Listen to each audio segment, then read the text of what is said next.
Alhamdulillah wa syukrulillah wa la haula wa la quwata illa billah.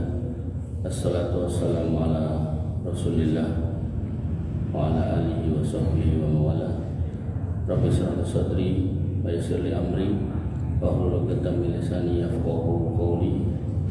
Bapak Ibu yang dirahmati Allah, alhamdulillah kita bisa bertemu lagi dalam rangkaian ibadah sholat yang dilanjutkan dengan majelis ilmu.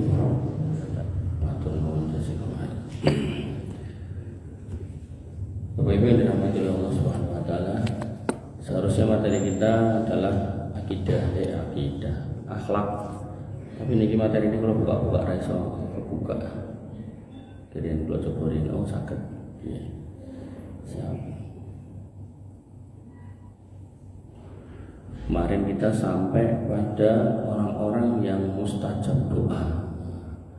Jadi jenengan nggak usah bingung mencari siapa orangnya, bisa jadi itu jenengan sendiri dengan kondisi-kondisi yang sudah kita pelajari, yaitu dalam kondisi terdesak, dalam kondisi terkena musibah, dalam kondisi banyak berzikir atau terdolimi, atau tidur dalam keadaan suci dan baca zikir, kemudian mendoakan saudaranya sesama muslim, kemudian orang tua yang mendoakan anaknya, berarti kan dengan bisa tuh.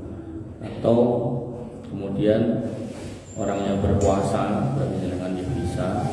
Atau sedang safar, dengan bisa.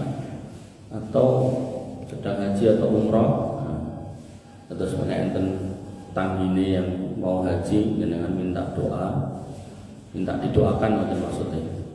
Kemudian pemimpin yang adil. Bapak Ibu yang dirahmati oleh Allah Subhanahu wa taala, pada malam hari ini kita melanjutkan adab kepada Allah, yaitu mengingat Allah pada tahapan berikutnya, yaitu merenungi ciptaan Allah.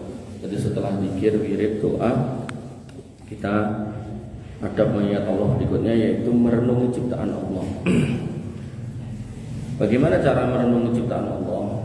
Yang pertama disebutkan di sini Quran surat Ar-Rum ayat 22, yaitu kita melihat ke langit dan mengamati bumi. Jadi jenengan kalau mau jalan-jalan boleh, tapi pastikan jalan-jalan jenengan itu menambah keimanan dan ketakwaan jenengan kepada Allah.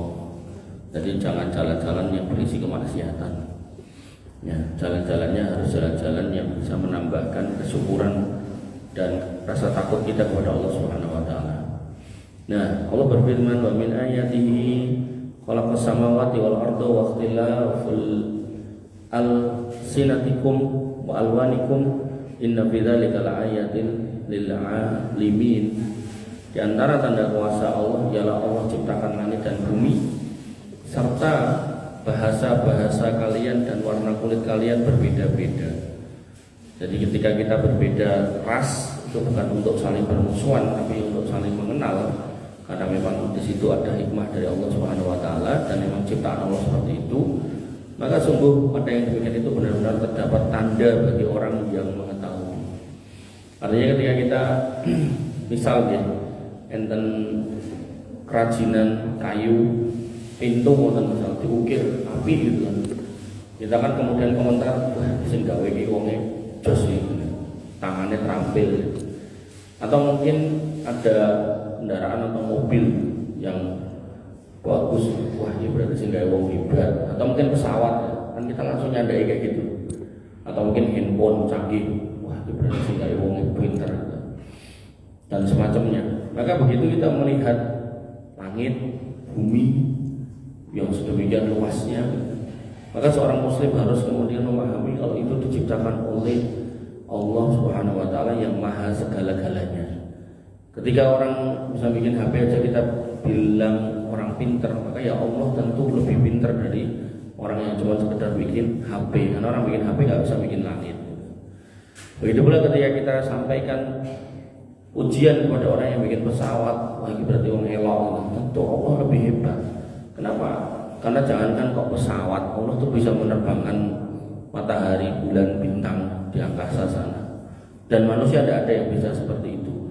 Makanya nanti dalam cerita tentang Fir'aun mengaku sebagai Tuhan, bahwasanya aku adalah Rabbmu yang paling tinggi, ana rabbukumul a'la. Ya ditantang balik sama Nabi Musa, nek emang kowe Tuhan, iki lho matahari iki terbit saka wetan tenggelam ning kulon, walien niku. Tokno saka wetan, terus angslupno ning kulon. Nek emang kamu Tuhan, coba. Dan saya ulang-ulang di mana-mana tentang Dajjal juga demikian.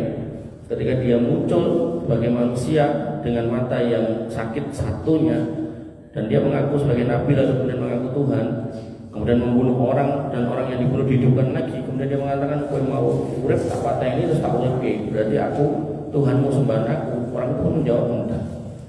Kamu kalau mengaku sebagai Tuhan, mau matamu dua sakit satu aja kamu nggak bisa menyembuhkan. Oleh karena itu maka Bapak Ibu yang dirahmati oleh Allah Subhanahu Wa Taala, ketika kita bisa menghayati ciptaan dengan cara seperti itu, wabil khusus tentang langit dan bumi, maka kita akan paham nih kita itu cuma hamba Allah yang hina, yang kecil, yang lemah. Dengan kondisi kita yang seperti itu, maka tidak pantas kalau kita tidak mengingat Allah. Ibaratnya dengan orang tua, dua putra, putranya cilik gede dipinterke ke sekolah ke, barang gede lali karo pak ya remboke. Itu dalam Islam namanya durhaka. Itu baru manusia ketemu manusia. Makanya ketika manusia sama Rabbnya kok kemudian tidak mau eling, tidak mau ingat bahwasanya dia punya Allah yang darinya dia diciptakan dan akan kembali kepadanya. Artinya kita tercipta, yang menciptakan adalah Allah dan akan dikembalikan kepada Allah lagi melalui mati dan segala macam dinamikanya. Maka ya adalah sebuah kerugian ketika kita tidak bisa menghamba kepada Allah Subhanahu Wa Taala dengan sebaik-baiknya. Ya, gampangnya wis sepuh kon salat wegah atau wegah salat gitu kan. Maka itu sebuah keadaan yang harus kita pertanyakan. Sebenarnya kita tuh mau kemana? Atau kemudian umur kita berapa banyak sih sehingga kita kok kemudian sampai usia 40 ke atas, 50 ke atas kok masih nggak mau beribadah kepada Allah. Bahkan Allah menyebut masjid itu wa annal masajida lillah, masjid itu punya Allah, sehingga masjid itu juga dinamai baitul min buyutillah, rumah di antara rumah-rumah Allah. Kok nggak mau kita silaturahmi ke rumahnya Allah untuk mengenal Allah. Oleh karena itu Bapak Ibu yang dirahmati oleh Allah Subhanahu Wa Taala, dan Allah pun juga menyatakan innani anallah, aku ki Allah, namaku itu Allah, la ilaha illa ana, tidak ada yang boleh disembah selain aku. Orang lain menyembah yang lain, ya itu pilihan mereka. Tapi kita sebagai orang yang mengaku Muslim, ya kita harus kemudian kembali kepada Allah. Makanya dalam konteks merenungi ciptaan Allah, yang pertama kita melihat langit, begitu besar dan luasnya langit. Kita lihat bumi, jangankan ngomongkan bumi semuanya, mungkin kita berjalan dari sini ke satu tempat tertentu aja kita udah kecapean, apalagi suruh ngubungi bumi kan nggak mungkin gitu. Itu dalam kondisi seperti itu aja berarti menunjukkan betapa lemahnya kita sebagai manusia, sehingga pemahaman terbaliknya atau antitesanya berarti sedemikian agungnya Sang Pencipta gitu. Makanya kalau kemudian pencipta ini kemudian dibentukkan sebagai patung tertentu, atau kemudian dikatakan menjelma menjadi binatang tertentu atau manusia tertentu, itu hakul yakin merendahkan. Makanya Ibnu Qayyim al-Jauziyah dalam kitabnya dia mengatakan orang yang paling menghinakan Tuhan Allah itu adalah orang Nasrani. Karena Rabb yang ada di langit diturunkan ke bumi, dan para lagi dimasukkan ke dalam perut, para lagi ditinggalkan di situ selama 9 bulan 10 hari, lalu keluar lewat saluran, lalu kemudian begitu keluar bercampur dengan darah dan kotoran orang tuanya dan tidak bisa apa-apa, terus disebut Tuhan, itu udah masuk akal. Makanya Ibnu Qayyim al-Jauziyah menyebut itu sebagai penghinaan kepada Allah yang paling dahsyat. Nah, agama lain kan nggak menyebut sebagai Allah, hanya menyebut dewa ini terserah. Tapi dalam konteks keimanan seorang Muslim, ya Allah itu adalah Rabb kita, dan Allah tidak serupa dengan makhluknya, dan Allah tidak kemudian boleh disamakan dengan siapapun, bahkan prosesnya juga tidak sama. Dan Allah yang pertama dan yang terakhir. Ketika Allah dikatakan yang pertama, ya sebelumnya nggak pernah ada, yang terakhir berarti ya yang paling ujung ya cuma Allah. Makanya Bapak Ibu yang dirahmati oleh Allah Subhanahu wa taala, ketika panjenengan melihat langit, bahkan langit yang jenengan lihat itu baru langit dunia. Di atasnya ada langit lagi sampai 7, dan di antara dua langit itu jaraknya 500 tahun perjalanan, sebuah jarak yang sangat jauh gitu.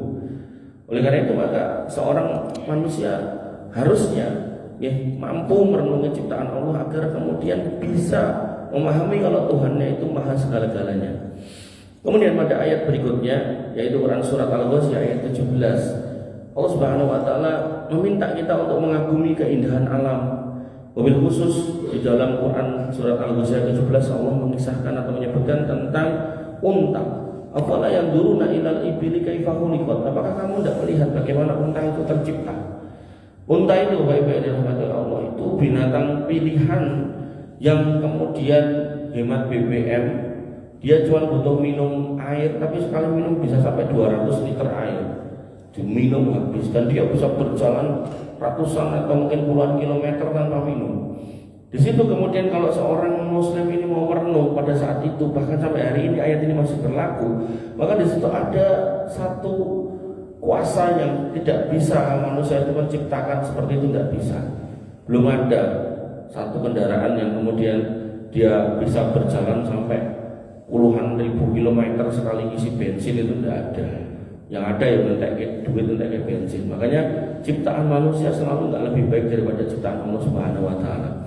Dan ayat ini menjadi perwakilan ketika jenengan melihat mengamati binatang-binatang. Itu banyak hal-hal yang nggak mungkin ini diciptakan oleh manusia biasa. Nggak mungkin ini diciptakan oleh manusia, nggak mungkin. Mesti ini diciptakan oleh sosok yang sangat luar biasa, yaitu Allah Azza wa Jalla. Jenengan mau ngomong kayak apa? Ikan, macam-macam ikan, dari mulai sing kecil sampai sing gede, dari mulai warna-warni sampai pirang-pirang. Atau jangan mau ngomong kayak burung yang macam-macam warnane, kemudian suarane macam-macam. Jangan ngomong kayak ayam yang macam-macam. Makanya ketika Allah menyebutkan tentang unta, itu kan ada kerabatnya kaki 4, kuda, itu juga punya ceritanya sendiri. Kemudian ada juga sapi juga punya ceritanya sendiri. Maka Bapak Ibu yang dirahmati oleh Allah Subhanahu wa taala, ayat ini mengandung ajakan ketika jenengan berinteraksi dengan makhluk Allah yang bernama binatang, jenengan diminta untuk merenung, kok iso yang ini yo, kok bentuknya kayak gini yo. Maka akhirnya lahirlah dari urusan perbinatangan itu ilmu zoologi, belajar tentang binatang. Nanti ada entomologi. Entomologi itu sinau tentang serangga, sing laler, sing laron, sing capung, kayak yang bukunya tebal segini Pak. Bukunya itu tebal banget. Saya dulu sinau itu tuh suruh nangkep, terus dikeringke, terus kan gambar, terus kan nyebutke suwiwine, jenisnya jaringnya apa, terus kakinya ada berapa, di kakinya itu ada durinya berapa, tadi dikeker itu terus pun gambar. Ya kita sih nggak belajar orang gawean gitu ya.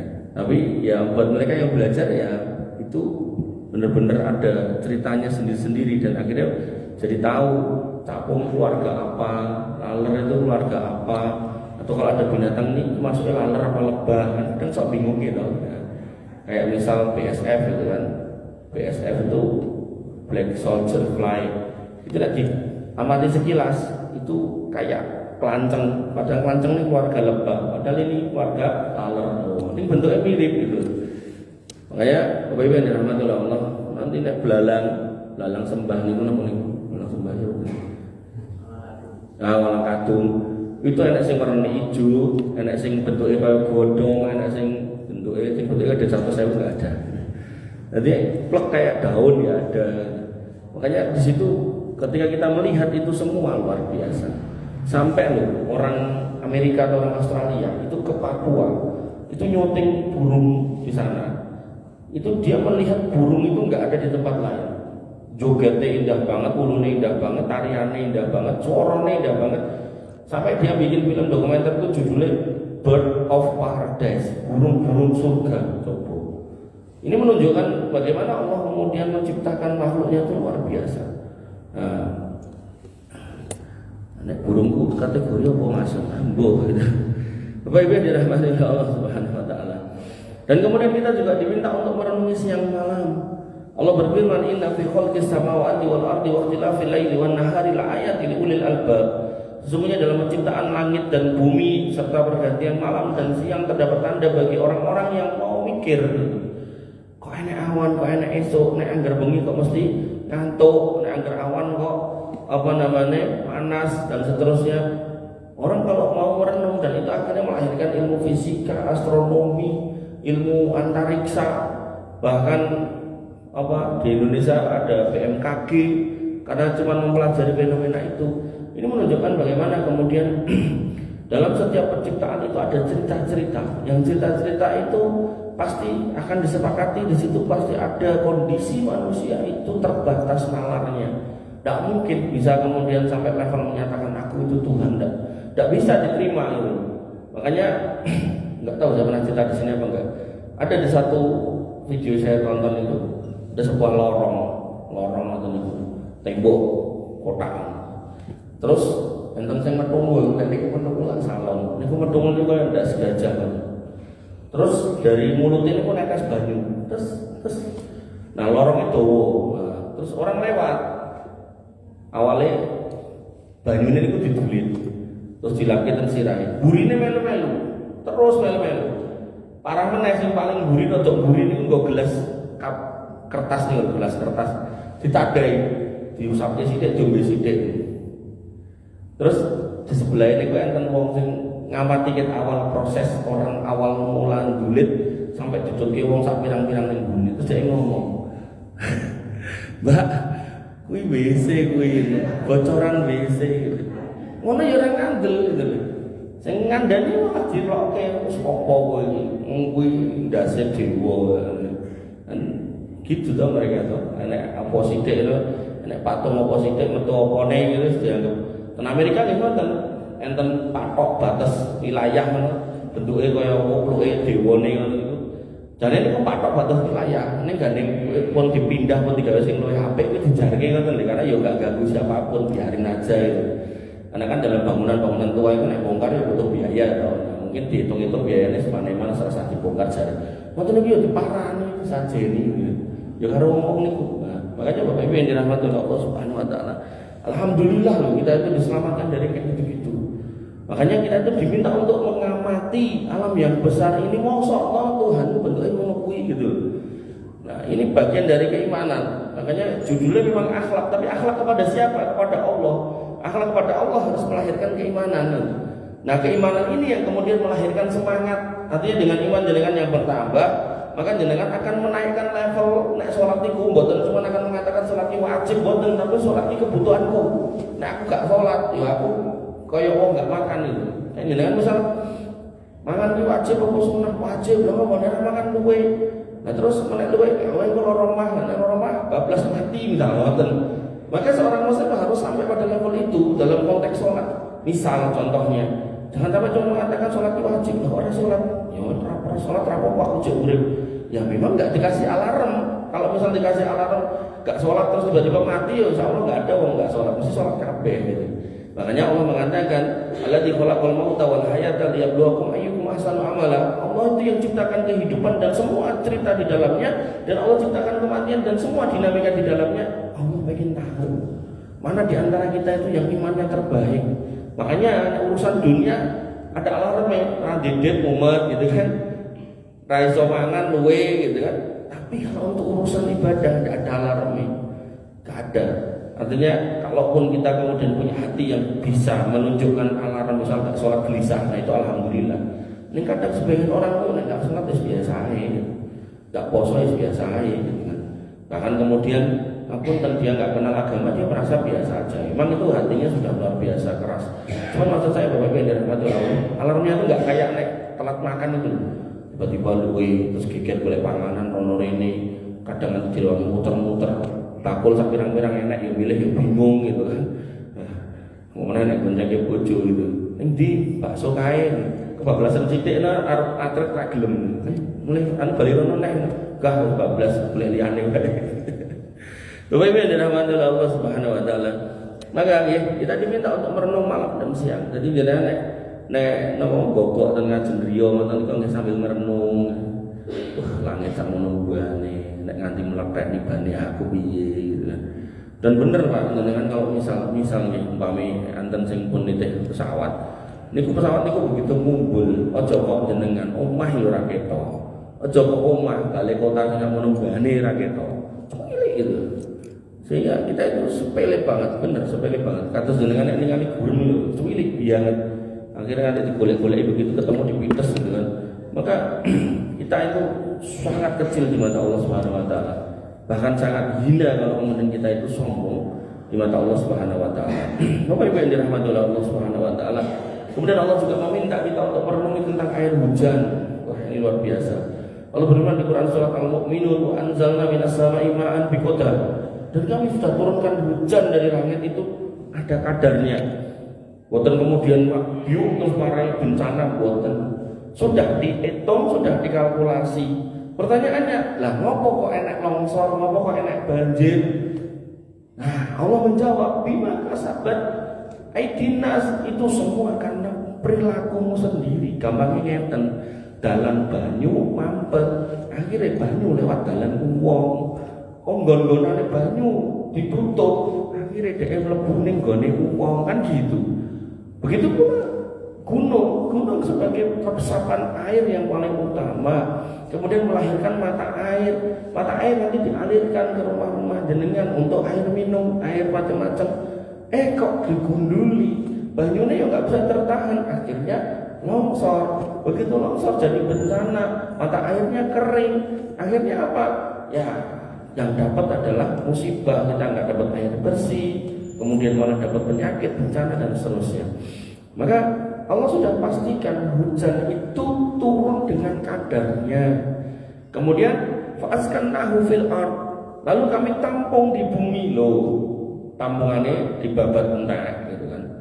Kemudian wa inna ala dhahabim bihi laqadirun, dan sungguh kami mampu melenyapkannya.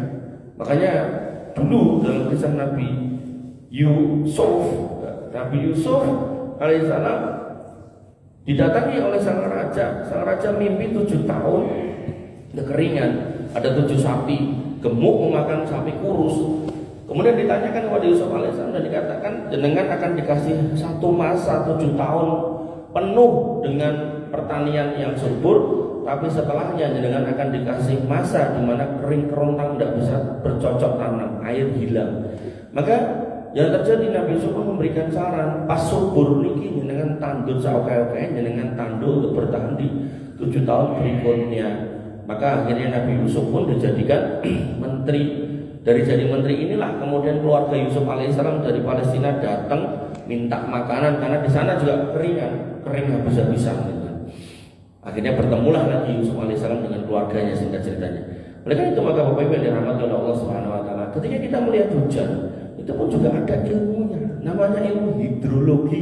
Bagaimana kemudian ada proses siklus hujan yang kemudian dari air di permukaan kemudian menguap jadi awan yang awalnya putih terus kumpul terus jadi ireng kemudian digeser oleh Allah Subhanahu wa taala ke tempat yang membutuhkan, terus jadilah hujan nek cilik gerimis, nek gede ya deres jenenge. Kadang kemudian saking rendahnya suhu kemudian jadi hujan es gitu kan. Maka semua kuasa Allah Subhanahu wa taala. Nah kok sing gawe Allah, kemudian datang orang yang dilil ngomong, aku iso mendek udan, aku iso mindahke udan. Woi, awan pindah rene. Siapa kamu gitu ya? Nah tapi benar terjadi itu satu bencana. Atau yang kedua, Allah menginginkan terjadinya fitnah melalui orang ini. Makanya orang beriman nggak akan gagas ketika ada orang benar-benar bisa memindahkan hujan atau tidak. Kalaupun bisa, dia tetap manusia. Dan apa yang terjadi atas izin Allah. Karena nanti yang namanya Dajjal itu dia ngetes pisan pindo dan seterusnya, gak pernah gagal. Udan itu bisa diturunkan atas ucapannya, tentu atas izin Allah. Kemudian juga bisa dihentikan karena omongannya. Udan, orang udan, subur, kering. Tapi apakah karena kehebatan dia? Enggak, karena izin Allah. Nah pentingnya ngaji itu niku. Ndak mudah, ndak mudah gumunan. Ojo gumunan. Karena yang namanya Allah Subhanahu wa taala itu punya kuasa, dan kuasa itu bisa dikuasakan kepada manusia agar bisa melakukan itu. Nah, ning manusia sing lakoni kuwi karena rumangsa hebat. Nah, dia enggak nggak ingat kalau kemampuannya datang dari Allah. Yang dia tahu aku hebat. Makanya yang terjadi dalam Dajjal, dia setelah minta diakui sebagai nabi, dia kemudian proses berikutnya minta diakui sebagai Tuhan karena rumongso iso ngopo-ngopo. Tapi dia lupa, marek matanya nggak bisa. Matanya yang buta satu itu disembuhkan nggak bisa. Bapak Ibu yang dirahmati oleh Allah Subhanahu Wa Taala, hujan ya. Jadi jenengan Jawa ini kok menggali, termasuk jenengan kalau kemudian kemarin masih ingat itu ada keadaan di mana kita kalau berdoa itu terkabul, salah satunya ketika hujan turun. Nah, hujan mandap niku jenengan syukuri itu sebagai rahmat Allah.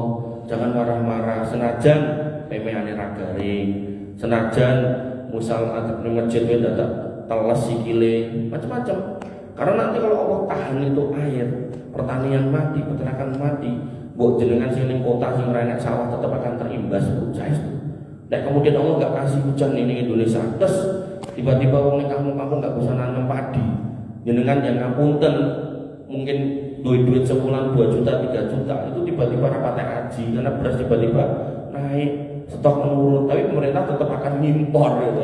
Tapi nek kemudian rototan negara luar juga hujan nggak ada, ya sama aja impor juga nggak ada. Makanya hari ini ya pemerintah Indonesia, saya lihat baca di TV itu katanya surplus beras, katanya mau ekspor beras 1,5 juta ton gitu kan. Nah itu alhamdulillah. Berarti ada kondisi di mana kemudian Allah memberkahi negeri ini dengan masih diberikan hujan, petani bisa nanam, kemudian tanamannya bisa diserap oleh negara, bahkan surplus karena beras itu tidak semen kesuwen pakai monyet, akhirnya harus didol keluar. Ya alhamdulillah. Apapun yang terjadi tetap sebuah negeri itu mau nggak mau akan tergantung pada Allah Subhanahu Wa Taala. Pasti nih Bu. Makanya dalam kasus kebakaran hutan pada tahun 2000-an, saya lupa 2000 berapa, itu untuk memadamkan api di Sumatera yang asapnya itu nyebrang sampai ke negara sekitar, itu hampir menghabiskan duit hampir 1 triliun 900 sekian miliar. Caranya gimana? Caranya pesawat itu kon gowo NaCl garam disebar ning udara. Tujuannya agar kemudian kena awan itu ngumpul terus jadi mendung terus hujan. Karepe ngono gitu. Tapi yang terjadi sampai hampir 1 triliun habis, hujannya nggak signifikan. Jadi maunya dari atas turun hujan, dari bawah disemprot banyu gitu loh. Tapi Bapak Ibu dirahmati Allah, ketika seorang muslim ini kembali pada agamanya, Allah sudah mengajarkan cara minta hujan itu rasa pesawat. Doa, sholat istisqa. Tinggal dikumpulkan masyarakat di sekitarnya, sholat bareng, digoleki kiainya yang paling alim, paling soleh, malah rambayar, orang bayar dijajaki es teh malah murah toh. Misal bar sholat terus keimangan-mangan malah nyirit toh. Makanya pemimpin-pemimpin yang soleh di daerah ini ngerti triknya. Orang yang dadaknya pesawat dari lumpuh ke masyarakatnya diundang ke Masjid Agung atau di pelataran balik kota, ayo sholat istisqa bareng-bareng. Disolati pisan pindho ora udan sholatin nanti pengen 23 enggak apa-apa, enggak bayar. Paling-paling nyalakan traktir masyarakat kan juga apa-apa gitu. Lebih murah. Tapi ya tadi itu loh, kadang itu ilmu didahulukan tidak dengan iman, akhirnya ya wani bayar rumah tidak, akhirnya ya rakyat gitu. Bapak Ibu dirahmati oleh Allah Subhanahu Wa Taala. Makanya mungkin memiliki kekeringan, jangan ragu Pak. Soal istisqa di lapangan, rapopo. Atau kemudian dikumpulkan orang tipes, carikan lapangan yang luas, misalkan lote dulu atau di mana, tidak apa-apa. Kemudian berikutnya disebutkan pada sebuah hadis riwayat Imam Ahmad, kita diminta untuk menghayati pendengaran, penglihatan. Bagaimana kemudian Allahumma ij'alni asma'u wa ubsiru bika ma yu'inuni ala syukrika. Ya Allah, jadikanlah aku mendengar dan melihat dengan kemampuan yang membantuku untuk bersyukur kepadamu. Ini menjadi dasar bahwasanya seorang muslim itu harus mensyukuri nikmat pendengaran dan penglihatan, dan banyak ayat yang serupa dengan hadis ini di mana pendengaran dan penglihatan itu Allah yang kasih. Bahkan saya punya teman itu tiba-tiba matanya itu kabur, blawur itu. Terus itu dibawa ke satu klinik, nggak mari-mari Pak. Terus akhirnya jadi buta. Terus masih satu blawur lagi. Terus tiba-tiba itu hilang pandangannya.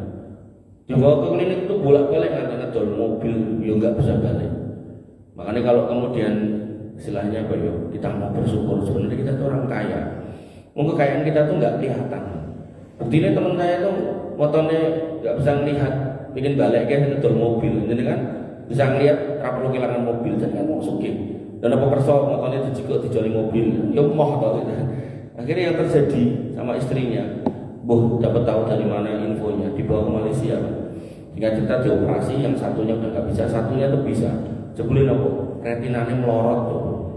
Retinanya pada bahasanya kayak ini gitu, kayak kacamata, terus kacanya coplok gitu. Jadi misal kalau tak copot tuh blawur, nah kan ini kayak kocok terus jadi ketok, nah ibu-ibu nih bapak-bapak gitu kan. Nah, niku retina niku enek ten moto niku, tiba-tiba nyoplok pluk gitu. Jadi ngunjuki retina ini tekan Malaysia gitu. Makanya jenengan sing retinane orang melorot itu alhamdulillah jenengan syukuri. Kuping pun ngoten, telinga niku nggih ngoten. Mulai nate film tiba-tiba nulis mlebu, sok kula kaget.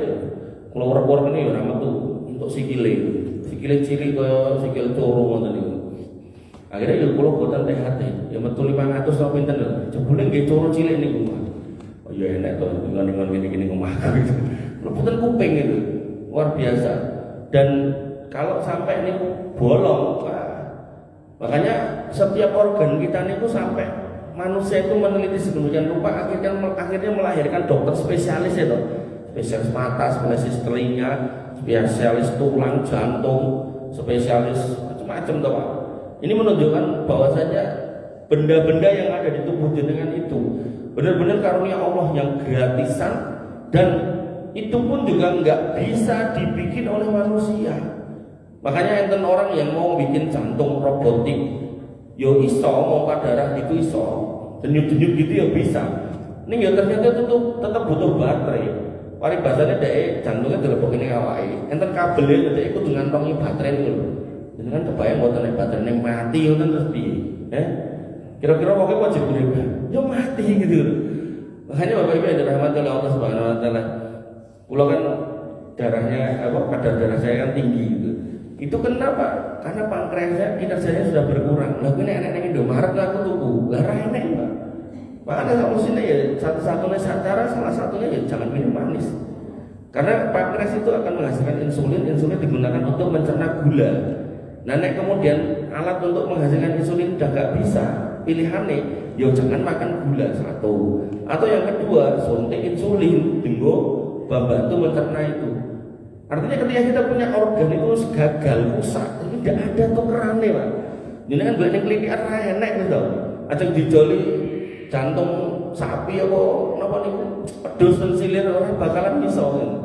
Makanya kita itu makhluk yang harusnya itu banyak bersyukur kepada Allah Subhanahu wa taala. Kok nganti ngapunten gak salat gitu, ayo poso gak poso, ya Allah. Dikon jujur karo Gusti Allah tetap seneng ngapusi gitu. Terus boleh nopo kan gitu. Bapak Ibu yang dirahmati oleh Allah Subhanahu wa taala. Dan kemudian Allah juga mengingatkan, menegaskan wa fi anfusikum loh. Berarti kan ini menegaskan yang tadi. Dan dalam diri kita. Afala tubsirun, apa kamu enggak memperhatikan di dalam dirimu ini loh? Hatimu, jantungmu, ginjalmu, bahkan ngapunten, niki enten wong pengen sugih ning carane instan, nyulik bocah, terus apa dioperasi dadaan dicipok ginjale, dilebokke toples dikek cairan tertentu biar awet, terus bocah dijahit meneh, dijoloke, diulihke atau dimarekke sik terus dijoloke. Iki ginjale tiba-tiba tekan negara-negara luar yang butuh ginjal, ning Cina lah, ning pundi. Dan di India itu ada satu kampung, kalau lagi ningali ning TV, kalau kesupen acara nopo, satu kampung itu saking miskinnya, itu masyarakatnya itu terkenal sebagai kampung penjual ginjal coba. Yo ginjale wargane niku didol, jadi pengen duit, ning bingung carane ning golek, akhirnya stol ginjal wae. Lah ada yang ngepul ginjal. Jadi orang mau ngepul ban bekas yang ada ginjal gitu. Makanya Bapak yang dirahmati oleh Allah Subhanahu wa taala, dan saking majunya dunia kedokteran itu nanti enggak cuma sampai di ginjal. Kenapa kok ginjal lebih marak? Karena satu lebih cepat rusak. Kemudian yang kedua, ada dua. Jadi rumangsane nanti ketok siji iso urip bener, tapi nanti orangnya ketahanan tubuhnya kan berkurang. Nah, organ-organ yang lain ada potensi ke sana kalau kedokteran makin maju. Mata ada dua, doloe siji ya gitu toh. Mungkin ngapunten wis nikah suwe nanti anak ternyata dok-dokane kemlekeren golek si jingkas ya. Nah, makanya yang ngoten-ngoten itu kemungkinan banget di dalam dunia kedokteran dengan ilmu kedokteran ala-ala orang barat yang tidak punya kaidah keislaman itu ditabrak luar biasa. Mungkin otaknya ternyata stroke atau apa gitu, gangguan ya. Diganti separuhnya yang otaknya siapa diplongin bisa ke depan itu. Makanya Bapak yang dirahmati oleh Allah Subhanahu wa taala, Allah mengingatkan wa fi anfusikum, deloken lho awakmu iki afala tubsirun, ceken. Sebelah mana sih Allah tidak kasih karunia kepada kita? Semuanya dikasih. Kemudian Bapak yang dirahmati oleh Allah Subhanahu wa taala, Allah juga minta kita untuk memeriksa gunung.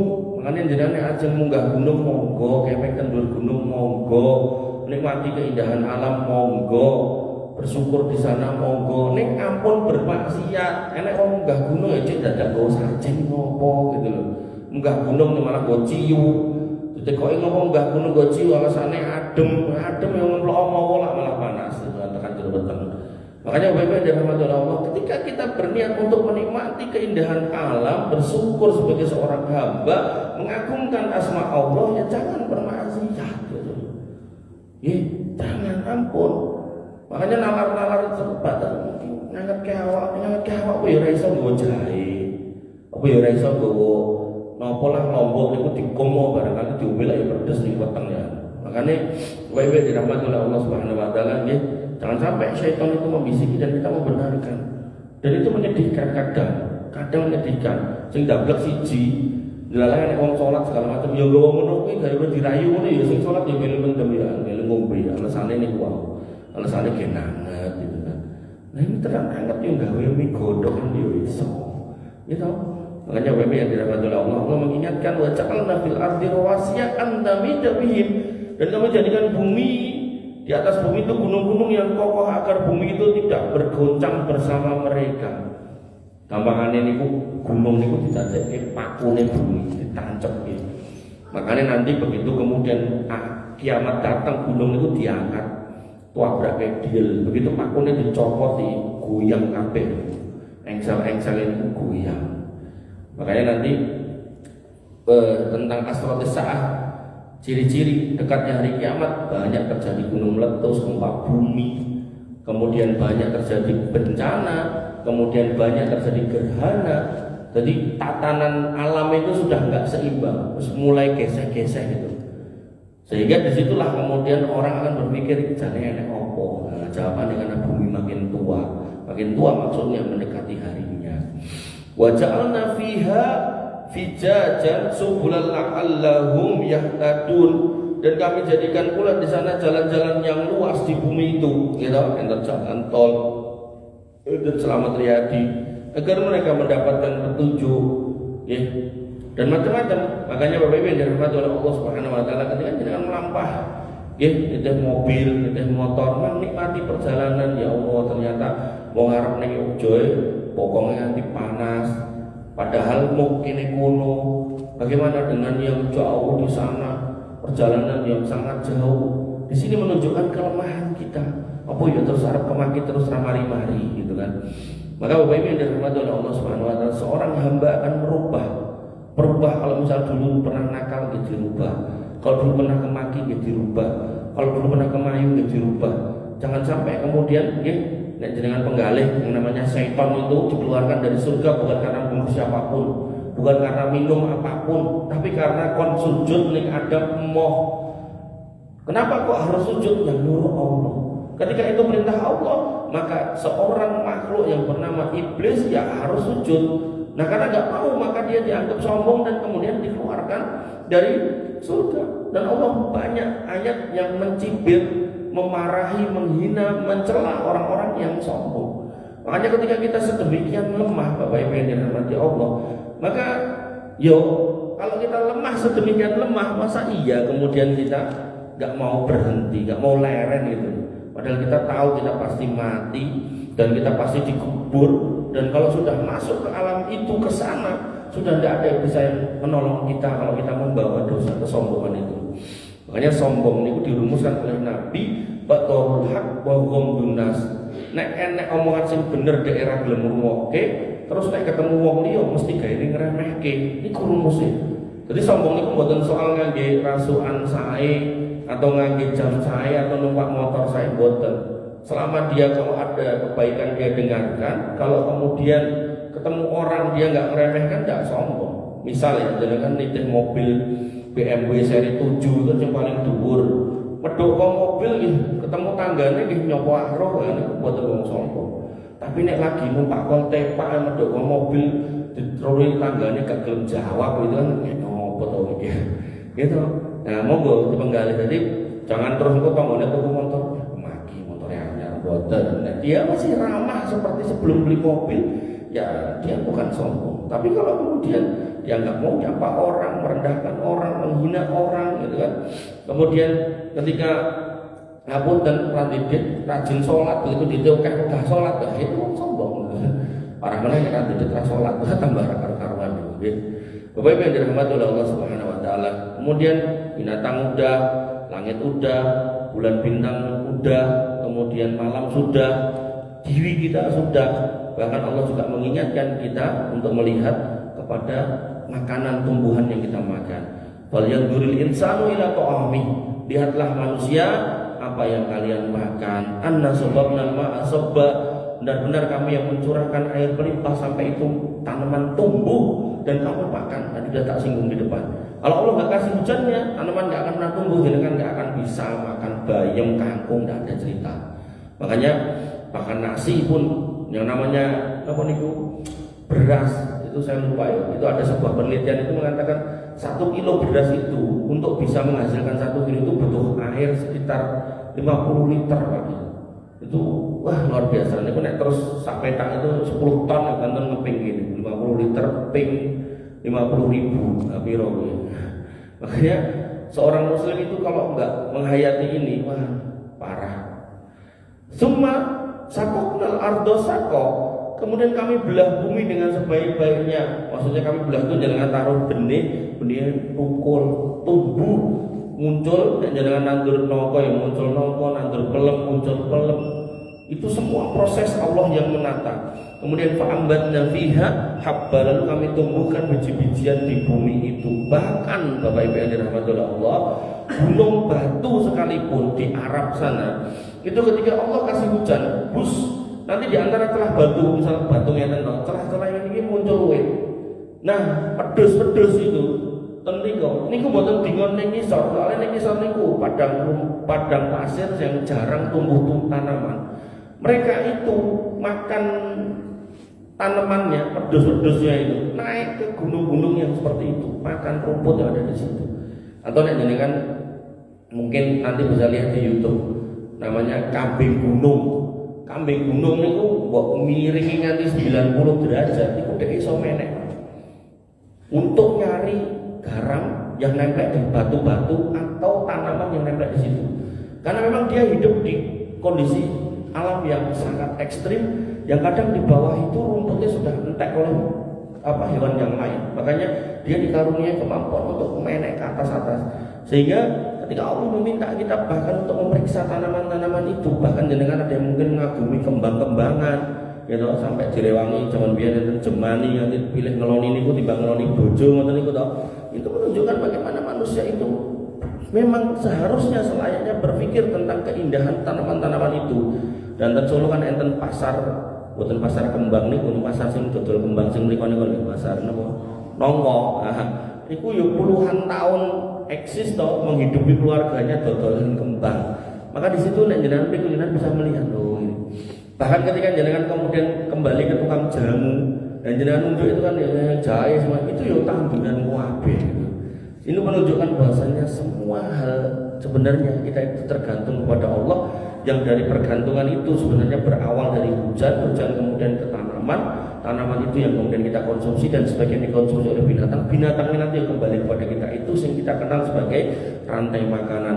Jadi rantai makanan berhubungan dengan rantai hidrologi yang kemudian menghasilkan siklus yang baik dalam kehidupan. Ini semua sing nata Gusti Allah. Kita ada di bagian situ, ikut di situ, jangan merusak rantainya, dan yang paling penting banyak bersyukur kepada Allah Subhanahu wa taala sebagai seorang hamba. Wabillahi taufiq yang bisa saya sampaikan kurang lebih